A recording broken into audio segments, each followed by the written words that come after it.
Assalamualaikum warahmatullahi. Alhamdulillah. Alhamdulillahi rabbil alamin. Wa bihi nasta'in. Wassalatu wassalamu ala asyrafil anbiya'i wal mursalin wa ala alihi wa sahbihi ajma'in. Asyhadu an la ilaha illallah wahdahu la syarika lah. Wa ashhadu anna Muhammadan abduhu wa rasuluh, amma ba'd. Hadirin mukminin, tuan-tuan muslimin muslimat yang dirahmati oleh Allah Azza wa Jal, kita bersyukur kepada Allah kerana dengan izinnya kita dapat pada malam ini untuk kita menyambung semula kelas dan pengajian kita daripada kitab karangan Al-Imam Ibn Rajab Al-Hambali berhubung dengan dahsyatnya ataupun ngerinya azab yang Allah Subhanahu wa ta'ala sediakan kepada mereka yang ingkar dan kufur kepada titah perintah Allah, iaitu neraka Allah Subhanahu wa ta'ala. Dan tuan-tuan, kita malam ini masuk kepada bab yang berikutnya, bab yang keempat pada muka surat 73. Tuan-tuan boleh ambil, ada buku di setiap rak yang disediakan itu untuk tengok, ataupun juga tuan-tuan boleh jadikan sebagai rujukan. Di samping saya akan membaca daripada bab yang keempat. Okey, bismillah.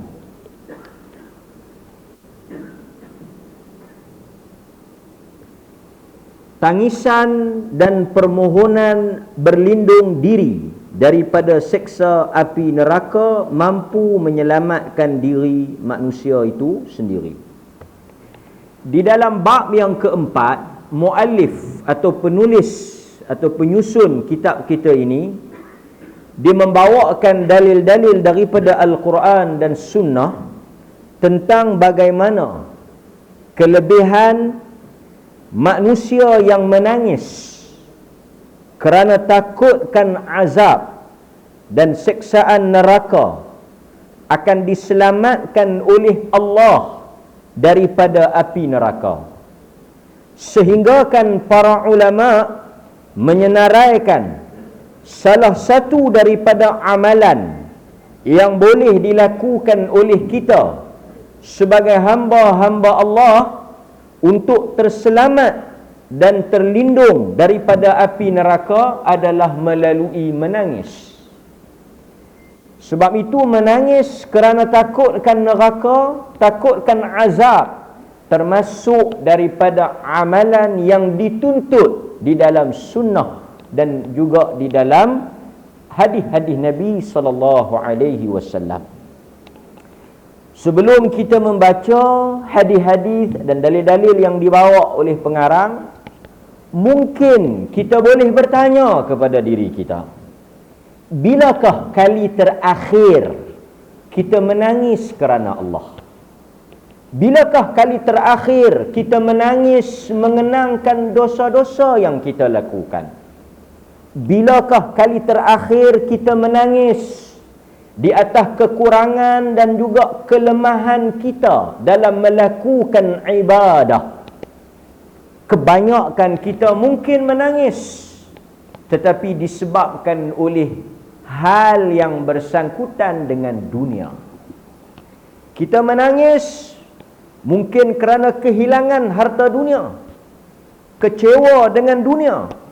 Mungkin dalam soal urusan keduniaan kita menangis.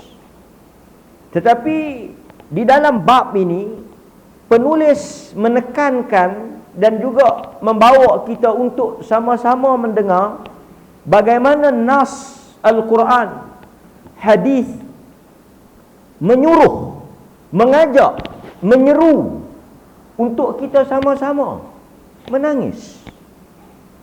Kerana apa, tuan-tuan? Kerana orang yang menangis di dunia, dia akan selamat di akhirat. Tetapi sesiapa yang tidak menangis di dunia, dia akan menangis di akhirat. Kitalah yang menentukan pilihan itu. Sama ada kita menangis di dunia, kita akan mendapat keampunan daripada Allah. Tangisan yang kita lakukan yang mengalir keluar daripada mata-mata orang beriman itu boleh memadamkan dosa-dosa yang dia buat, memadamkan kesalahan yang dia lakukan, maksiat yang dia kerjakan, dihapuskan oleh Allah, dicuci dengan air mata. Sebab orang yang menangis ni, tanda besar kepada tangisan itu adalah penyesalan. Orang yang menangis, orang yang menyesal di atas apa yang dia buat. Sebab itu kadang-kadang bila manusia gagal dalam hidup dia, dia menangis, dia mengeluh, sebab dia telah melepaskan peluang yang diberikan. Maksudnya dia menyesal.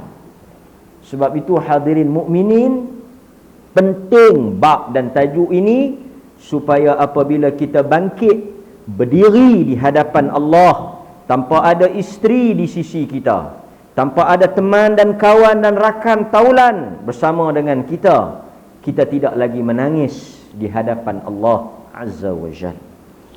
Daripada Abu Hurairah radhiyallahu an, daripada Nabi sallallahu alaihi wasallam, Nabi sallallahu alaihi wasallam bersabda, la yalijun nar rajulun baka min khasyatillah hatta ya'ud al-laban fi ad-dar' atau kama qala Nabi sallallahu alaihi wasallam. Maksud hadis, la yalijun nar, tidak akan menyentuh atau tidak akan membakar api neraka itu. Api neraka itu tak akan membakar dan tak akan sentuh rajulun, seorang lelaki, baka, yang menangis. Nabi kata tak akan dibakar seorang lelaki, tak akan disentuh oleh api neraka mana-mana hamba Allah yang dia menangis. Tangisan itu disebabkan oleh takut, khasyatullah, takut kepada Allah. Dia menangis tu kerana dia takut kepada Allah. Takut apa? Takut kepada kemurkaan Allah, takut kepada azab Allah, takut kepada neraka Allah, takut kepada siksaan yang akan dia dapat pada hari akhirat. Sebab itu kita membaca apa yang berlaku kepada Sayyidina Uthman ibn Affan radhiyallahu an, ketika dia berdiri di atas kubur menangis.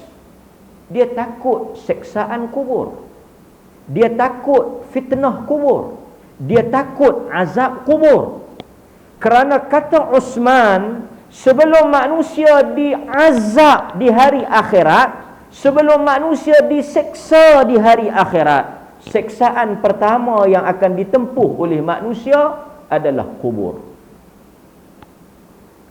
Sebab itu kata para ulama, satu amalan yang boleh melembutkan hati, boleh menjadikan kita menangis, adalah dengan kita menziarahi kubur. Sebab itu Nabi suruh kita pergi kubur. Menziarahi kubur salah satu daripada amalan sunnah.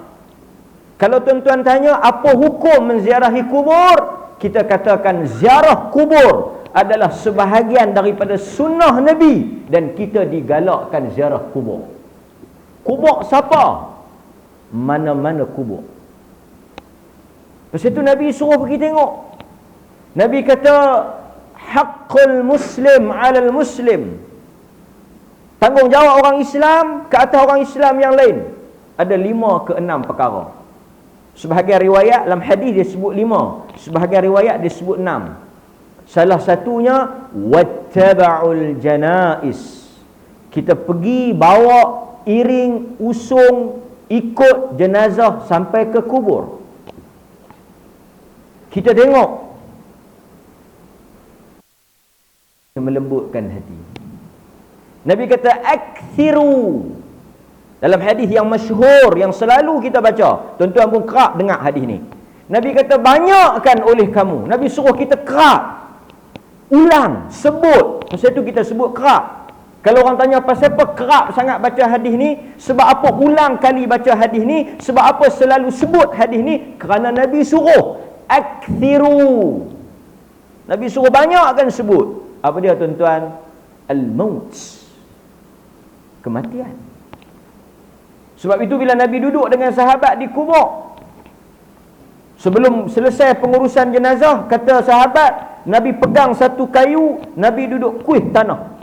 Dalam hadis yang sangat masyhur, hadis tentang Nabi cerita azab kubur, Nabi kuih tanah, soal jawab kubur tu.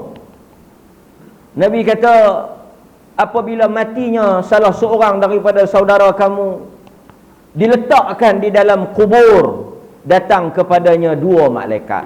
Hadis tu Nabi sebut. Kata sahabat, Nabi tertunduk lama diam.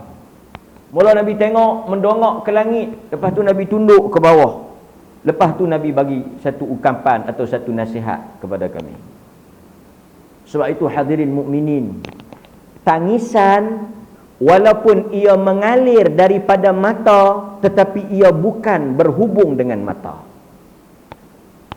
Walaupun yang menangis itu mata, yang kita nampak air yang keluar itu air mata, tetapi tangisan bukan berhubung dengan mata. Tangisan berhubung dengan hati. Hanya hati-hati yang beriman. Sebab itu kita nak tengok hati kita ni kerah, lembut, baik, buruk. Qalbun salim, hati yang baik, hati yang sehat, hati yang beriman. Nak tengok hati-hati ni, kita nak tengok di mana? Hati yang sehat, hati yang beriman, hati yang lembut, hati yang takutkan Allah, boleh dilihat daripada mata-mata yang menangis. 60-70 tahun sekali tak pernah menangis. Berat tuan-tuan. Baca Quran tak menangis. Dengar orang baca Quran tak menangis. Dengar tazkirah pun tak menangis. Tengok orang mati pun tak menangis. Bermaksud hati kita sangat keras. Sebab menangis ni sesuatu yang tak boleh dibuat-buat. Menangis ni dia mari lahir daripada hati. Sebab tu kadang-kadang kita dengar Imam Mekah baca, kita tak faham, tapi kita boleh menangis. Bacaan imam yang kita tak faham maksud bacaan itu, tetapi bacaan itu masuk. Sebab apa kita menangis? Kerana dia masuk ke dalam hati kita. Kenapa bila kita baca tak masuk? Kenapa bila kita baca ayat yang sama, surah yang sama, tetapi tak boleh memberikan tangisan yang sama bila kita dengar imam tu baca? Kerana imam barangkali kita tak tahu, Allahu a'lam, kerana bacaan itu penuh dengan keikhlasan, bacaan itu penuh dengan keinsafan, dia masuk tuan-tuan. Kerana sesuatu yang masuk ke dalam hati orang beriman hanya masuk melalui keikhlasan. Hadirin mukminin, sebab itu kita kena menangis. Khasyatullah, takutkan Allah.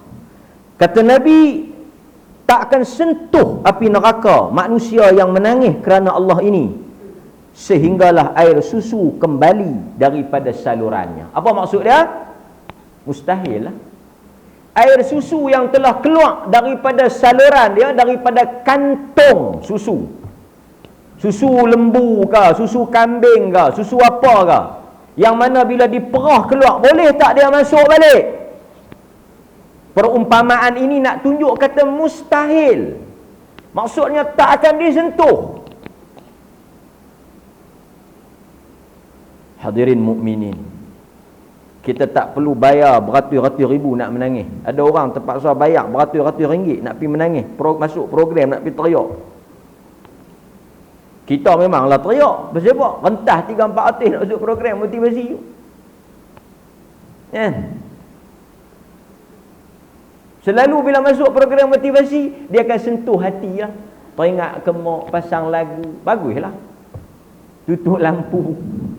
Tapi bagi saya itu semua tangisan-tangisan yang tidak dibuat kerana takutkan Allah. Sebab itu, tangisan itu ibarat hangat-hangat teh ayam. Tayak meramu ayak mata. Rentah 3-4 peluk dakak mak. Balik pi, mak suruh jekah, tak tengok. Aku balik program. Baju pun tak buang lagi. Abang, pergi duduk pintu. Tak lama ah, pergi duduk kedai. Tadi hang tayak tak tengok. Ini semua tayak karut. Sebab itu, didik anak-anak dengan Quran. Saya bukanlah tak percaya motivasi ni, tapi motivasi itu bolehlah buat. Bolehlah menangis, menari, gelak, melompat lepas semua. Tapi kita nak tangisan yang lahir ikhlas, yang disentuh hati-hati itu oleh Quran. Biar anak kita baca Quran.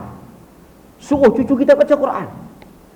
Kerana tak ada kalimah perkataan yang lebih besar daripada Quran. Kalau cakap Allah tak boleh nak sentuh hati dia, takkanlah percakapan manusia nak boleh sentuh.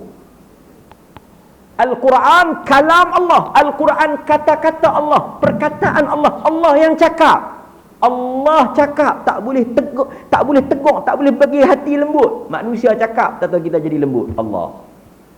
Hadirin mukminin, Kemudian diriwayatkan daripada Ibnu Abbas radhiyallahu an, aku pernah mendengar Nabi sallallahu alaihi wasallam bersabda, ini hadis yang kedua. Ainani la tamassuhuma an-nar. Tu daripada Nabi sallallahu alaihi wasallam. Kita tengok sikit. Nabi kata ainani, dua jenis mata yang mana tidak akan disentuh oleh api neraka. Ada dua jenis mata yang tak akan disentuh. Tapi tuan-tuan, bila dia sebut tak sentuh mata, bukan maksud tak terbakar mata saja, kaki tangan semua terbakar. Taklah. Kata para ulama, Al-Mubarak Furi umpamanya dalam Tuhfatul Ahwazi dan sebagainya, dia sebut apa? Disebut mata, tetapi keseluruhan jasad tak disentuh oleh api neraka. Yang ni dia panggil sebut satu juzuk, tapi dia maksud kul, dia maksud semua. Dalam bahasa Arab ni kadang-kadang dia sebut semua, tapi dia maksud satu juzuk. Was'alul ahlal qaryah, bertanyalah kepada was'alul qaryah, tanyalah kepada kampung tu. Bukan tanya semua, tanya seorang dua lah. Tapi kadang-kadang dia sebut satu juzuk, tapi dia maksud semua. Umpamanya apa? Dalam Quran kata warka'u ma'ar raki'in, rokoklah bersama orang-orang yang rokok. Takkan kita main-main kita rokok ya? Main-main rokok balik. Tak ada sujud. Quran kata rokok Quran tak sebut sujud. Sebab itu bila dia kata la tamas, tak disentuh. Apa dia yang tak disentuh? Mata. Sebab dia nak kait lagi dengan tangis tu, menangis tadi. Tapi maksud kata para ulama, keseluruhan tubuh manusia tak disentuh oleh api neraka. Itu antara maksud dia, kita kena faham. Yang pertama, Ainani maksudnya dua jenis mata, bukan dua biji mata, dua jenis mata. Dua jenis mata. Mata yang pertama, mata yang bakat fi jawfil lail min khasyatillah. Mata yang menangis di tengah malam kerana takutkan Allah. Siapa yang menangis di tengah malam bersendirian kerana apa? Takutkan Allah. Bukan takut hantu. Ni maghrib tengah malam, tayak pasal apa? Dia kata dengar bunyi apa atas-atas. Apa? Bumbung. Takut. Takutkan Allah. Dalam hadis yang kita baca, 7 golongan yang Allah Ta'ala payung dengan arash, yang duduk di bawah naungan arash. Salah satunya apa? Warajulun dzakarallaha khalian fafadat ainah. Tengok, Nabi kata apa? Warajulun dzakarallah, satu orang laki-laki atau wanita sama ya, yang mana dia bangkit khalian, seorang-seorang dia nak rujuk kepada ikhlas. Dia bangkit seorang-seorang dia, Ini manggil seorang-seorang tengah malam buat live. Lepas buat live, bubuh pula number account. Saya boleh teriak. Sebab tu kadang-kadang tuan-tuan bagi dekat saya teriak. Tahu ustaz, ni sagu hati sikit. Teriak kita. RM30. Teriak. Balik teriak. Teruk aku ceramah RM30. Buka-buka 300. Teriak juga. Alhamdulillah boleh fikir. Menangislah ni semua, menangis duit. Angkit tengah malam buat live, view ramai. Ya Allah, ya Allah. Lepas tu habaq pula, siapa yang nak didoakan dalam doa tahajud, boleh bagi nama dan sumbangan seikhlas hati. Nanti ustaz akan baca dalam live tu. Tu dia tuan-tuan. Apa ni? Apa ni? Masuklah ustaz, saya masuk 100. Okey 100. Ustaz saya 500. 100 biasa. 500 renggah kuat sikit. Saya cakap direct tuan-tuan. Saya punya ceramah 10 tahun dah memang saya cakap direct. Memang saya cakap terus terang. Pasal ni berhubung dengan agama. Kita nak bangkit tengah malam. Pasal apa dia suruh bangkit tengah malam? Pasal apa tak ada hadis sebut tengah hari? Pasal apa? Ada tuan-tuan jumpa hadis tengah hari? Siapa yang bangkit di tengah hari? Tak ada hadis tengah hari. Semua jawful lail. Semuanya sulusul akhir. Semuanya 1/3 akhir malam. Sebab apa? Kerana malam, hujung malam itu sinonim dengan khulwah, sendirinya kita dengan Tuhan. Tak ada siapa tahu. Hatta bini kita pun tak tahu. Bini kita pun tak tahu. Pasal dia lena. Tak tahulah kata tuan-tuan. Ni, aku nak bangkit ni. Nak abang kan? Orang lain tak tahu, tak faham, tak tahu. Hatta Aisyah tak tahu. Bila Nabi SAW bangkit, Aisyah tak tahu. Nabi bangkit, isteri tak tahu. Kita bangkit, 10,000 isteri tahu. Oh, dia habis satu Malaysia tahu. Tiba-tiba kita kata ini bangkit sunnah. Maka hadirin mukminin, walaupun kita tak tahu hakikat hati manusia, kita tak tahu ikhlas dia, kita tak tahu, demi Allah kita tak tahu, tetapi zahir itu termasuk daripada perkara yang tak ada contoh daripada Nabi SAW.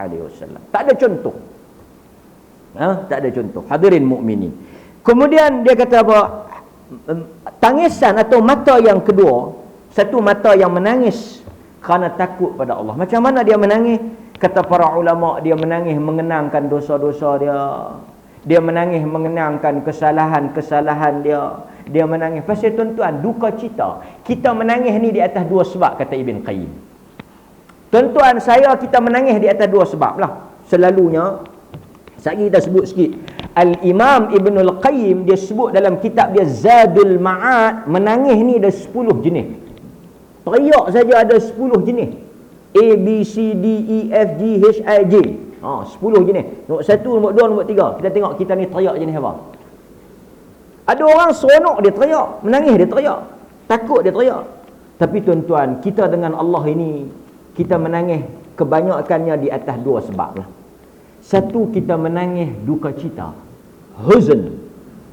Sebab apa kita menangis duka cita? Mengenangkan dosa-dosa yang lepas. Ada satu hamba Allah, dia mari kuliah subuh. Tajuk saya seingat berkaitan dengan tanggungjawab ayah terhadap isteri dengan anak-anak. Kuliah subuh. Saya ingat 4-5 tahun yang lepas lah. Kawan tu pun dah mati, dah meninggal. Dia mari, lepas habis kuliah dia mari. Dia menangis. Dia duduk menangis. Sebab dia kata, dia rasa ceramah tadi banyak berhubung dengan diri dia. Di antaranya dia kahwin, ada isteri, bukan yang sekarang dia, tapi yang lama, yang mana dia tinggalkan macam tu saja. Dan Ustaz sebut tadi tentang dosa-dosa isteri yang ditinggalkan suami, suami yang cuai, suami yang tidak memberikan nafkah, tak menunaikan tanggungjawab. Dia kata benda itu masuk, benda itu kena pada apa yang dia lakukan. Kita tak maksudkan dia, tapi dia kata perkara tersebut banyak yang berhubung dengan kisah dia masa muda. Dia menangis seperti budak kecil tu, koyak rontok. Cuma kita nak pujuk dia, kita kata apa yang lepas, afallahu amma salaf, Allah Ta'ala akan maafkan. Cuma beratnya sikit kerana perkara tu berhubung dengan manusia, perkara tu berhubung dengan anak isteri dia. Itu saya kata kalau ada lagi kontak, ada hubungan dengan anak isteri tu, pergi mohon maaf, pergi mohon menyesal di atas apa yang dia cuaikan selama ni. Mudah-mudahan Allah ampun. Pasal benda tu berhubung dengan hak orang, perkara yang patut dia tunaikan, tanggungjawab dia, dia cuaikan. Lepas tu mari tua, dia mengaji, dia bertaubat, dia sedar, dia menyesal di atas kesalahan dan kecuaian dia masa muda. Yang ni dia panggil duka cita, menangis kerana sedih mengenang dosa-dosa yang lepas. Setiap tangisan itu dianggap taubat. Siapa-siapa yang menangis, tuan-tuan menangis, tuan-tuan menyesal di atas apa yang tuan-tuan buat, dianggap oleh Nabi an-nadam taubah. Siapa yang menangis, dia menyesal di atas dosa apa yang dia pernah buat, dikira taubat bagi dia. Yang kedua, kata Al-Imam Ibn Qayyim, manusia menangis al-khawf, kerana dia takut dengan siksaan Allah. Satu, dia menangis tu kesan daripada apa yang dia buat dulu. Dia kenang apa yang dia buat dulu, kejahatan dia, segala apalah. Lepas tu satu lagi yang benda ke depan. Dia takut bila dia mati ni, dia takut nanti bila dia mati, bila di dalam kubur. Sebab itu tuan-tuan, Salman Al-Farisi, ketika dia nak mati, Salman Al-Farisi, dia sahabat Nabi. Nabi puji dia. Salman ni banyak jasa dia, banyak. Orang pergi masa dia nak nazak, tengok dia duduk menangis. Salman Al-Farisi, orang tengok dia duduk menangis. Orang tanya dia, tanya Salman Al-Farisi radhiyallahu anhu, sahabat Nabi. Orang kata, kenapa engkau menangis? Pasal apa kau teriak? Pasal apa kau teriak? Sedangkan engkau adalah sahabat Nabi, berperang bersama dengan Nabi, kau berjuang bersama dengan Nabi, kau hidup dengan Nabi, Nabi sayang dekat engkau. Pasal apa kau menangis? Orang tanya Salman, pasal apa dia teriak masa dia nak mati? Apa jawapan dia? Dia takut. Agak-agak tuan-tuan, apa dia takut? Salman kata, orang sebut dekat dia ni kelebihan dia, kedudukan dia. Dia kata, aku menangis kerana aku dengar Nabi sebut. Apa yang dia takut? Pertama, dia menangis kerana dia takut dia telah langgar satu perkataan Nabi. Orang tanya Salman, pasal apa kau menangis Salman? Dia bagi tahu, dia menangis kerana dia rasa, dia takut, dia bimbang, dia dah langgar satu larangan yang Nabi sebut dekat dia. Dia rasa dia langgar. Apa dia yang dia langgar, tuan-tuan? Agak-agak tuan-tuan, kalau tuan-tuan bisa dengar. Dia sebut perkataan ni masa dia nazak. Dia kata, Nabi sebut pada aku, Salman, hiduplah di dunia seperti orang yang akan balik ke akhirat. Dalam hadis yang lain Nabi kata, kun fid dunya ka'annaka gharib atau ka'annaka 'abirus sabil. Hadis Ibnu Umar.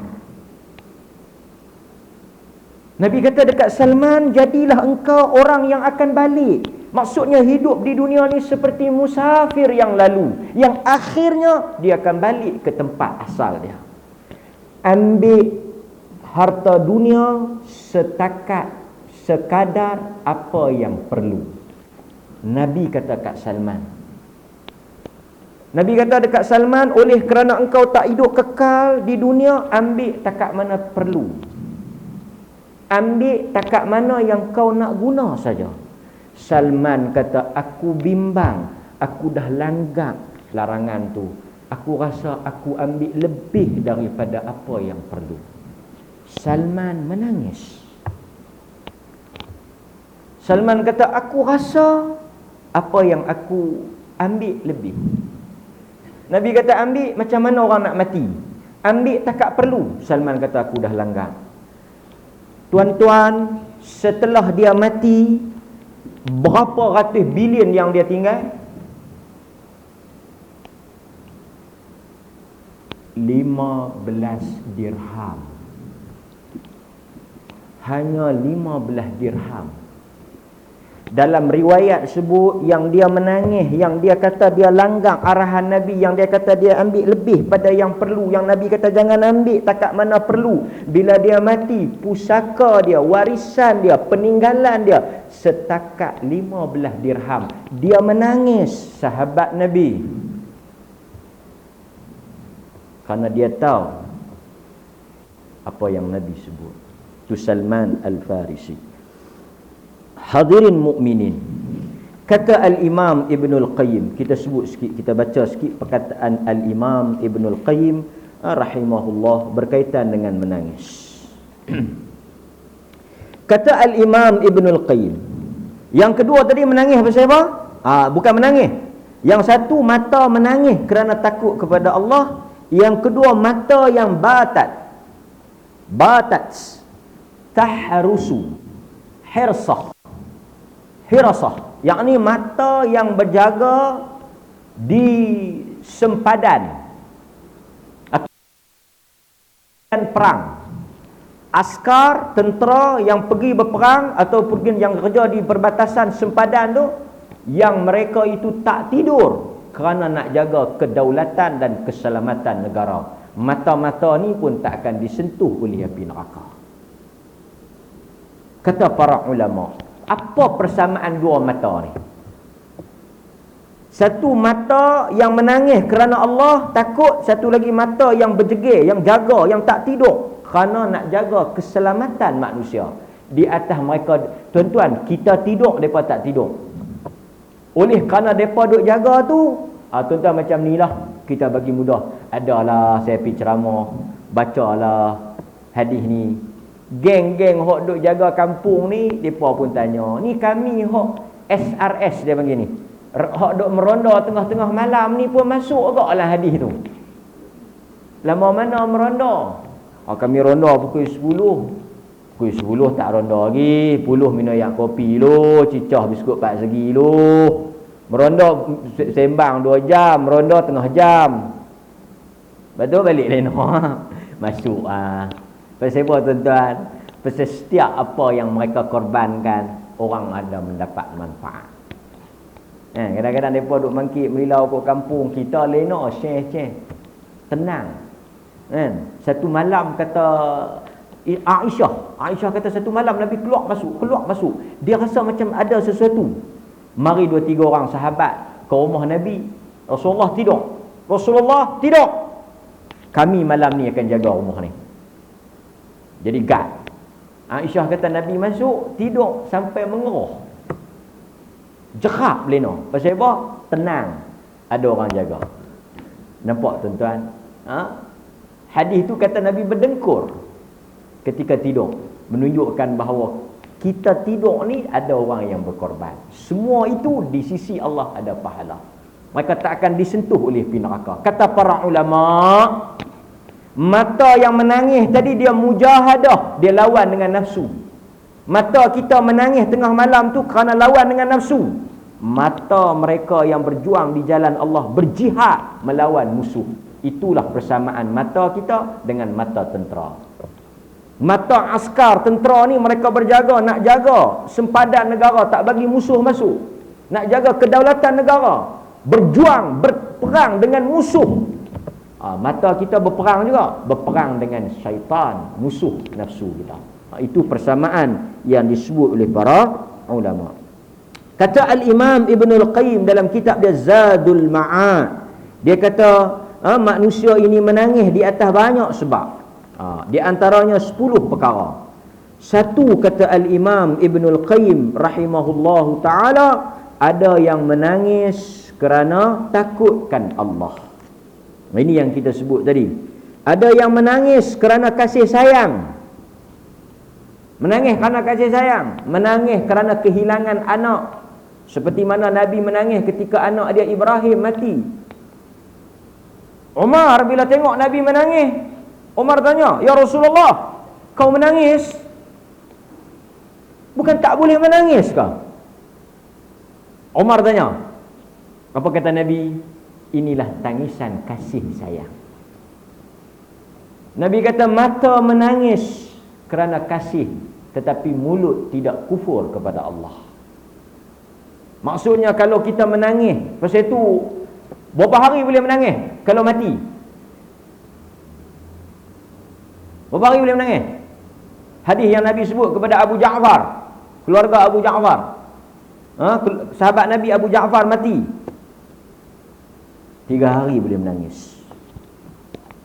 Kita mati bini ke, mati anak ke, mati apa, wal'iyadzubillah lah, kita minta Allah tak uji kita seberat itulah. Tapi 3 hari. Nabi pergi kepada keluarga Ja'far.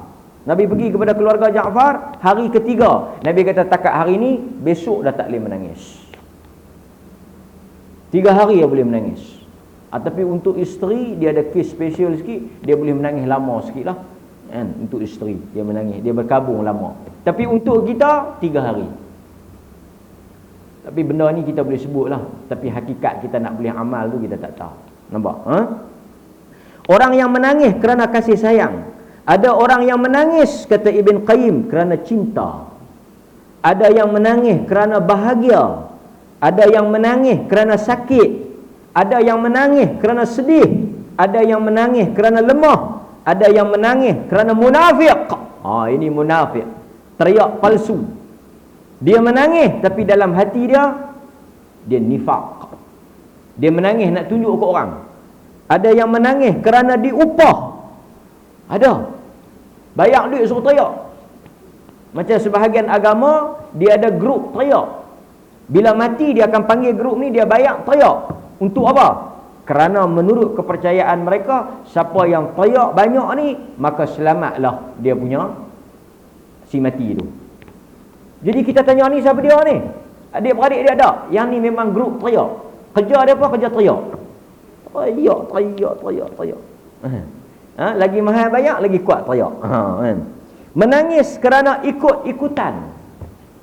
Dalam hidup kita ni bukan payah nak menangis. Tengok Hindustan menangis. Tengok drama Melayu, teriak tak sangka. Basah telekung-telekung tu. Pasal tengok waktu maghrib, teriak menangis. Pasal apa dia menangis? Sedih. Yang laki dia, contoh kat laki dia pergi maghrib, tak tengok cerita tu, balik pasal apa hang teriak? Dia tak sedih ni. Anak pengantin laki tu naik kereta dah nak pi kahwin. Aksiden yang pengantin tu duduk tunggu. Saya tahu tuan-tuan? Saya tak tahulah, tapi cerita tu lah. Nangis, sedih, tak sampai hajat, dah lama dah macam-macam ujian, dekat nak kahwin, hari nak kahwin dah. Nangis kita, murung ya, kat mangkit jalan yang mati tu. Tapi kita boleh menangis, no? Pelik kita boleh menangis. Tapi bila kita baca Quran, kita dengar tazkirah, dengar hadis, kita bangkit salat tahajud, payah kita nak menangis. Kita kena tahu hati kita di mana. Kata para ulama, antaranya kata Al-Imam Ibn Qayyim, menangis nifaq, seorang yang menangis untuk menampakkan dia khusyuk, padahal dialah yang paling keras hatinya. Kata Ibn Qayyim, menangis yang paling teruk, Ibn Qayyim kata, menangis munafik ni. Dia nampak teriak, nampak tawaduk, nampak menangis, nampak warak, nampak bagus, nampak segala, nampak lah. Tetapi hatinya yang paling keras dan hatinya yang paling kuat melawan Nabi SAW. Ada tangisan yang dibayar, yang dia sebut tadi, seperti tangisan meratapi mayat. Ini zaman jahiliah dah ada. Sebab itu dalam hadis Nabi kata apa? Diazab si mati kerana tangisan ahli keluarga. Siapa-siapa yang ahli keluarga dia menangis, dia kena azab. Sebab apa? Kerana dahulu jahiliah mereka suruh Jahiliah dulu mereka pesan, kalau kami mati, hampa teriak. Sebahagiannya bayang. Yang kita tengok dalam sebahagian agama, hatta sampai hari ini ada budaya tersebut. Ada juga menangis muwafaqah, yang dia menangis kerana tengok orang menangis. Tetapi tangisan yang paling besar kedudukannya, seorang yang menangis kerana takutkan Allah, menangis kerana rindukan Allah, menangis kerana cinta kepada Allah, menangis kerana tidak sabar untuk bertemu dengan nikmat Allah, menangis mengenang dosa-dosa yang dia lakukan, menangis kerana bimbang dia akan diazab di atas kekurangannya, menangis kerana mengenang rezeki Allah yang banyak tetapi ibadatnya yang sedikit. Yang tu pun kita menangis. Allah bagi banyak nikmat, banyak rezeki, tapi kita bila buat ibadat tak sepadan dengan apa yang Tuhan bagi, kita menangis. Allah Subhanahu wa taala sebut di dalam Al-Quran surah Maryam ayat 58, apabila dibacakan kepada mereka ayat-ayat Ar-Rahman, mereka sujud serta menangis. Allah kata apabila dibacakan ayat-ayat Allah, ayat-ayat Ar-Rahman, mereka tunduk, sujud serta menangis. Allah memuji orang-orang yang menangis. Allah puji dah orang yang menangis ni, Allah puji.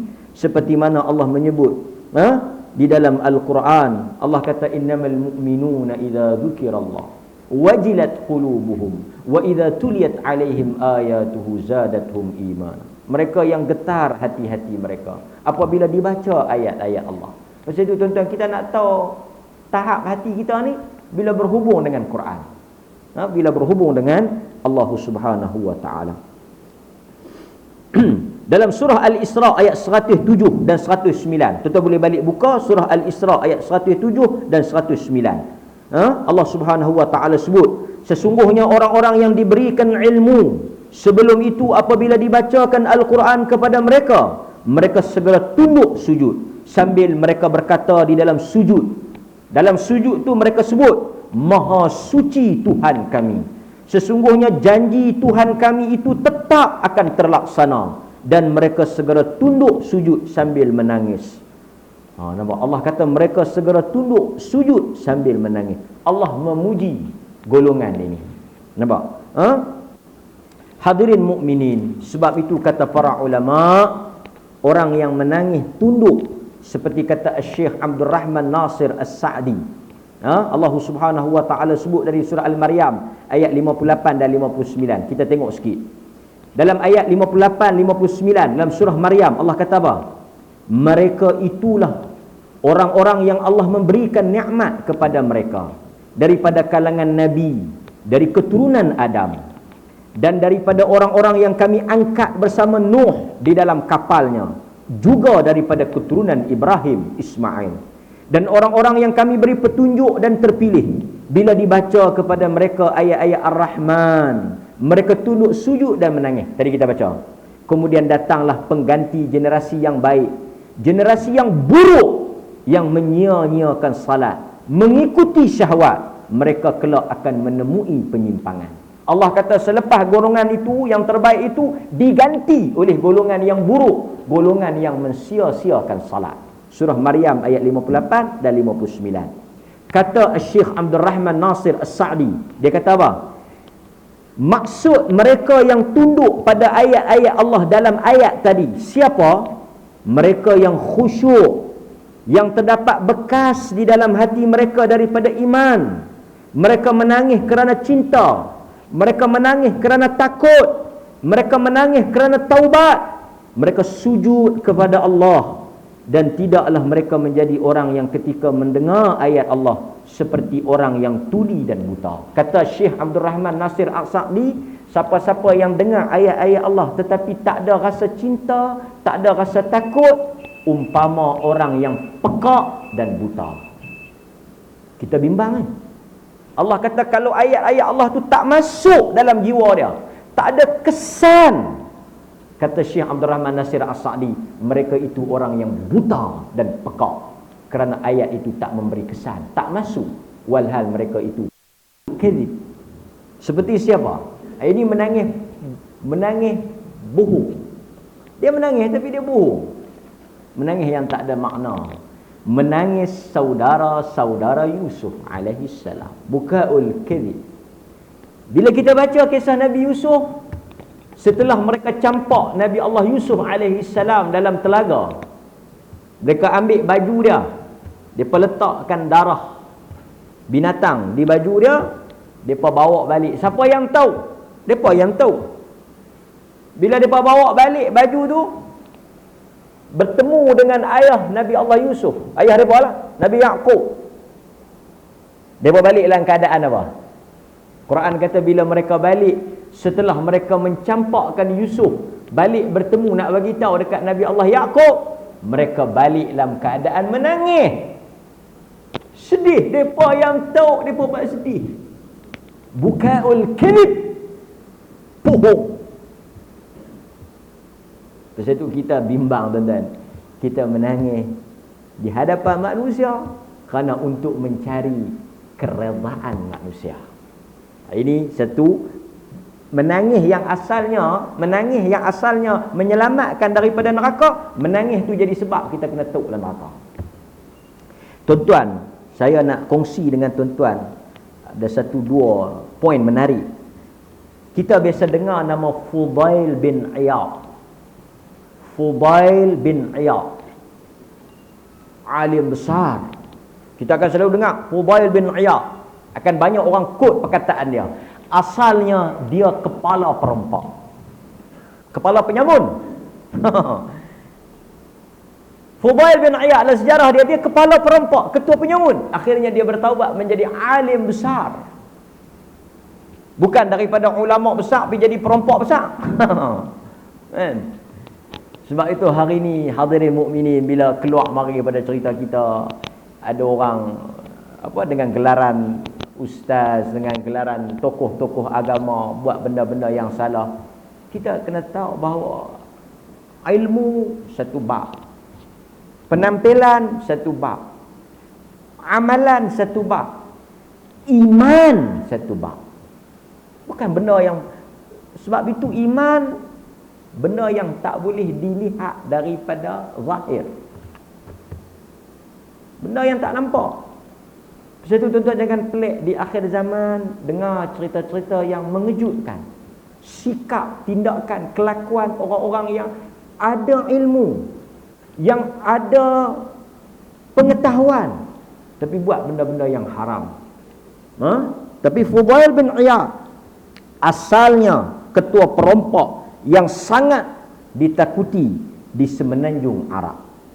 Dia kembali ke pangkal jalan, bertaubat kepada Allah apabila mendengar dan membaca surah Al-Hadid ayat 16. Surah Al-Hadid ayat 16. Allah Subhanahu wa taala sebut, alam ya'ni lil ladzina amanu an takhsha'a qulubuhum li dzikrillah wa ma nazala minal haqq ولا يكونوا كالذين أوتوا الكتاب من قبل فطال عليهم أمد. Quran kata, belumkah tiba saat bagi orang-orang yang beriman, Allah tanya, untuk tunduk hati mereka ingat kepada Allah dengan apa yang diturunkan, al-haq, kebenaran. Allah kata, janganlah kamu jadi seperti orang-orang sebelum daripada kamu, yakni ahli kitab, yang mana tala alaihimul amad, masa mereka panjang, tetapi apa yang jadi pada mereka? Faqasat qulubuhum, apa yang berlaku kepada mereka? Hati mereka mengkeras, kasat. Dan dalam Quran ni dia buat perumpamaan hati ni lebih keras daripada batu. Thumma qasat qulubukum, hati tu kan jadi keras. Kal hijarah au ashaddu qaswah, atau lebih keras daripada batu. Batu ni dia keras, memang keraslah batu ni, tapi batu ni kalau dia kena air, tak titisan-titisan air, dia boleh melekuk, dia boleh membentuk. Artinya sekeras batu itu, kena air pun dia boleh jadi bentuk, dia boleh melekuk. Maksudnya tak keras lah. Tapi hati manusia ni walaupun nampak lembut, Tapi Quran yang sebut, dia boleh jadi keras, sekeras, lebih keras, asyad, lebih keras daripada batu. Tapi hati Fudail bin Iyad, tengok Allah nak sentuh dia satu ayat dia. Hati mereka menjadi keras, dan banyak, wa kathirun, dan banyak daripada mereka itu minhum fasiqun, menjadi orang-orang yang fasik. Apabila dia dengar Allah tanya, bila lagi kau nak tunduk? Bila lagi kau nak balik kepada Allah? Bila lagi hati kau nak terbuka untuk balik kepada Allah? Takkan nak jadi macam orang-orang ahli kitab yang keras hati mereka, seolah-olah Allah bercakap dengan dia. Pasal tu orang yang baca Quran ni, bila dia nak rasa Quran tu hidup, dia seolah-olah dia rasa Quran tu cakap dengan dia, seolah-olah ayat tu tuju pada dia. Barulah dia rasa satu teguran daripada Allah Subhanahu Wa Taala. Pasal itu tak dapat tidak, baca Quran memang kena faham. Baca Quran kena faham. Quran kata wala taqrubus salah wa antum sukara. Jangan kamu semayang kalau kamu mabuk. Apa maksud mabuk di situ? Makna minum arak lah. Sebab apa Allah Taala tak bagi orang mabuk minum tak bagi orang mabuk minum arak. Tak bagi orang minum arak mabuk semayang. Dalam ayat tu dia kata apa? Orang yang mabuk tak boleh semayang. Minum arak mabuk tak boleh semayang. Pasal tu nak semayang jangan minum arak. Peringkat kedua, stage yang kedua.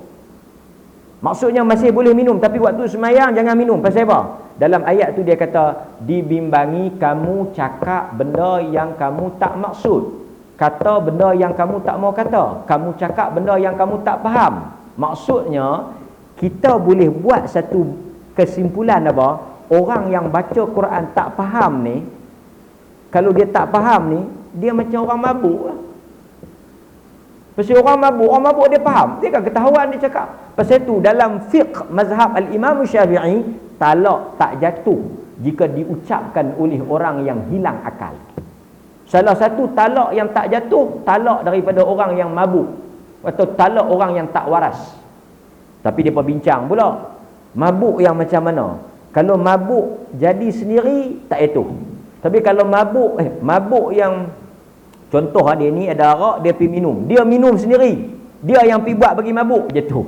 Tapi kalau jenis orang yang kan, dia pergi mana-mana tak tahu, dia terminum balik mai duk penin, dia pergi habaq kat bini dia, aku talak hang, tak duk dia talak bini dia, tak itu. Pasal akal dia tak, zawalul akal, hilang akal.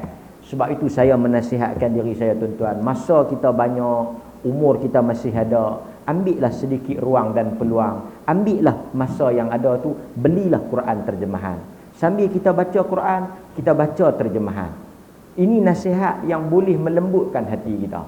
Kan? Sekarang banyak ada, belanjalah sikit kan, makan kita boleh habis 3-4 ringgit. Kita beli Quran, di samping kita belajar tajwid bagi betul, belajar hukum hakam makhraj, sifat huruf, baca bagi elok, bagi kena dengan apa? Dia punya panjang pendek. Mari stage yang kedua, bagi faham. Sekurang-kurangnya juz amma, beli terjemahan juz amma. Apa yang kita baca wattin wal as, inna a'tayna pun kita tak faham. Belum inna anzalna, inna a'tayna kal kautsar. Pasal 3 ayat paling kurang. Banyak benda kita berusaha nak faham. Bahasa Inggeris kita belajar, kita nak faham. Ni tengok TV pun duk cari subtitle. Apa dia ni, tahu mana pasal apa tak ada subtitle ni, cakap apa ni. Hindustan susah hati, tak ada, tak faham. Hero kata apa? Kuch hotang he ke apa ni? Bergaduh ke apa, marah ke apa. Susah hati dia. Quran berpuluh tahun baca, tak ada ke satu rasa menyesal tak boleh baca. Buta tak boleh. Ni Quran ni. Bila kita buka tak faham.